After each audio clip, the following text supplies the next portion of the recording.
So you're scrolling through social media, seeing group photos everywhere, and suddenly you realize, wait, when was the last time someone invited me somewhere that wasn't a Zoom meeting?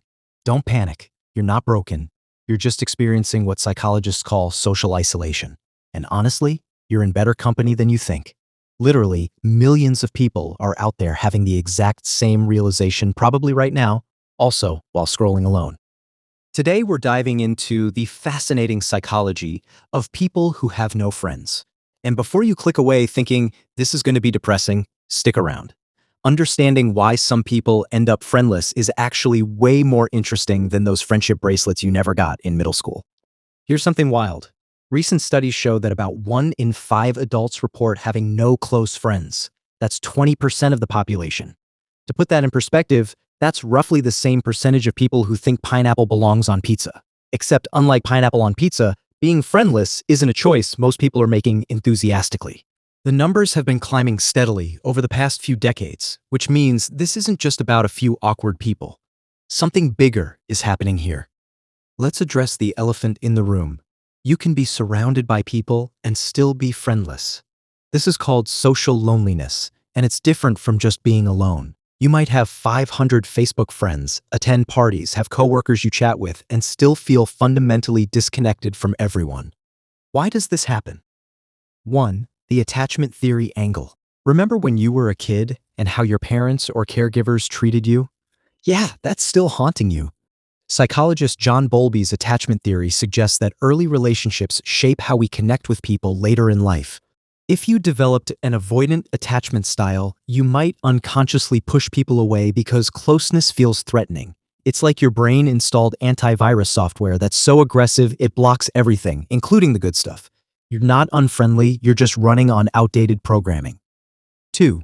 Social skills. The invisible currency. Some people naturally struggle with social skills, and society doesn't exactly hand out instruction manuals. Reading social cues, maintaining conversations, knowing when to text back, these are learned behaviors, not instincts. Imagine everyone else got a guidebook called How to Human, and you got a pamphlet with 3 words. Good luck, buddy. That's what social skill deficits can feel like. And here's the kicker. The less you practice, the rustier you get. It's a snowball effect, except the snowball is made of awkward silences. 3. The personality factor. Introversion gets blamed for everything. But let's be clear, introverts can have friends. They just prefer smaller circles and need time to recharge. What actually matters more is a trait called social anhedonia. Basically, not finding social interaction rewarding. If your brain doesn't give you that little dopamine hit when you hang out with people, why would you seek it out? It's like everyone else is raving about this amazing restaurant, but when you go there, the food just tastes like cardboard. You're not being difficult. Your reward system is just wired differently. 4. The trust issue. Betrayal, bullying, or repeated rejection can create what psychologists call a negative social schema. Your brain essentially develops a worldview that says, people hurt you, so avoid them. It's your psychological immune system being overly cautious, like that friend who got food poisoning from sushi once and now refuses to eat anything that's ever been near a fish. Rational? Maybe not. Understandable? Absolutely. 5. The modern digital trap. Technology promised to connect us, and instead, it gave us the illusion of connection while making real friendship harder. You can curate online personas, ghost people without consequence, and substitute genuine vulnerability with perfectly filtered highlights. The result? We're all becoming terrible at the messy, awkward, imperfect work of actual friendship. It's like we're all learning to drive using only video games and then wondering why we crash when we get behind a real wheel. Here's where it gets really interesting. Believing you're bad at making friends can actually make you bad at making friends. When you expect rejection, you might come across as defensive, closed off, or overly eager. People pick up on that energy, and suddenly your fear creates the exact outcome you were afraid of. It's like going on a date and spending the whole time saying, "You're probably gonna hate me." Spoiler alert, they might not have hated you initially, but they definitely will after that. Now, controversial take. Not having friends isn't always a problem that needs fixing. Some people genuinely thrive in solitude. They're not suffering. They're thriving in their own way.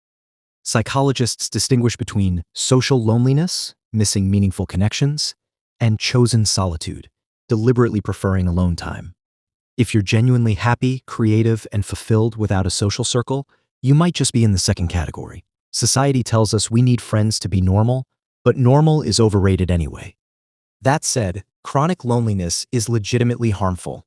Studies link it to increased risk of depression, anxiety, cardiovascular disease, and even early mortality. Loneliness affects your body like running a background app you can't close. It drains your battery, slows everything down, and you don't even remember installing it. If you're feeling isolated and it's causing distress, that's your signal that something needs to shift. Making friends as an adult is notoriously difficult, but it's not impossible. The key is shared, repeated, unplanned interactions, which is why work friends, gym buddies, and hobby groups tend to form naturally. You need proximity, consistency, and a shared context. Start small. You don't need a squad, you need one person you can text about the weird dream you had. Quality over quantity isn't just a cliche, it's backed by research. Studies show that even one close friendship can dramatically improve mental health outcomes. If you're watching this and thinking, this is me, remember, you're not defective. You're human, dealing with a combination of psychology, life circumstances, and a society that makes friendship harder than it needs to be. The psychology of friendlessness isn't about weakness or failure. It's about understanding the invisible forces shaping your social world so you can decide what you actually want, not what you think you should want. And hey, if you made it this far, you've spent several minutes with me, so technically we're kind of hanging out. See? You're already doing better than you thought. Thanks for watching. If this resonated with you, smash that like button, or don't, we're not really friends yet, I'm not going to pressure you. Subscribe for more deep dives into the weird and wonderful world of human behavior. And remember, being alone doesn't mean you're lonely, and being lonely doesn't mean you're broken. Now go forth and be informed. Or stay home. Both are valid.